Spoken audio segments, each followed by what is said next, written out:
চরপেশন উপজেলার ঘোষেরহাট থেকে কাশেম মিয়ার বাজার লঞ্চঘাট পর্যন্ত তেঁতুলিয়া নদীর তীব্র ভাঙনে প্রতিদিন বিলীন হয়ে যাচ্ছে বসত ভিটা, ফসলি জমি ও গুরুত্বপূর্ণ স্থাপনা।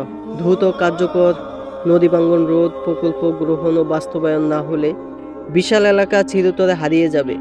এই জরুরি পরিস্থিতিতে সংশ্লিষ্ট কর্তৃপক্ষের দৃষ্টি আকর্ষণ করা হচ্ছে। আমাদের প্রিয় ভোলা জেলার চরপেশন উপজেলা, এই উপজেলার ঘোষেরহাট থেকে কাশেম মিয়ার বাজার লঞ্চঘাট পর্যন্ত বিস্তীর্ণ নদীর পার আজ ভয়াবহ হুমকির মুখে। তেঁতুলিয়া নদীর অব্যাহত ভাঙ্গনে প্রতিদিন হারিয়ে যাচ্ছে মানুষের স্বপ্ন, ভেঙে যাচ্ছে ঘরবাড়ি, নদীগর্ভে বিলীন হচ্ছে ফসলি জমি, রাস্তা, গাছপালা, আর সঙ্গে সঙ্গে হারিয়ে যাচ্ছে মানুষের জীবন জীবিকা। যেখানে একসময় ছিল সবুজ ক্ষেত, শিশুদের খেলার মাঠ, মানুষের বসবাসের নিরাপদ আশ্রয়, আর সেখানে শুধু নদীর গর্জন আর ভাঙ্গনের আতঙ্ক।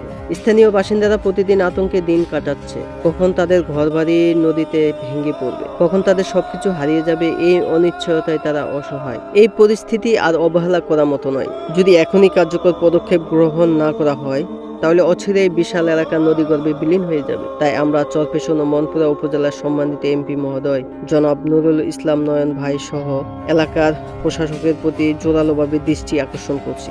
আপনাদের দ্রুত হস্তক্ষেপ, একটি কার্যকর নদী ভাঙ্গন রোধ প্রকল্প গ্রহণ এবং তার দ্রুত বাস্তবায়ন এই মুহূর্তে সবচেয়ে জরুরি। আপনারা যদি বিষয়টি গুরুত্ব সহকারে দেখেন, তাহলে শুধু একটি এলাকা নয়, হাজার হাজার মানুষের ঘরবাড়ি, তাদের ভবিষ্যৎ, তাদের স্বপ্ন সবকিছুই রক্ষা পাবে। আসুন আমরা সবাই মিলে এই সংকটের বিরুদ্ধে সোচ্চার হই।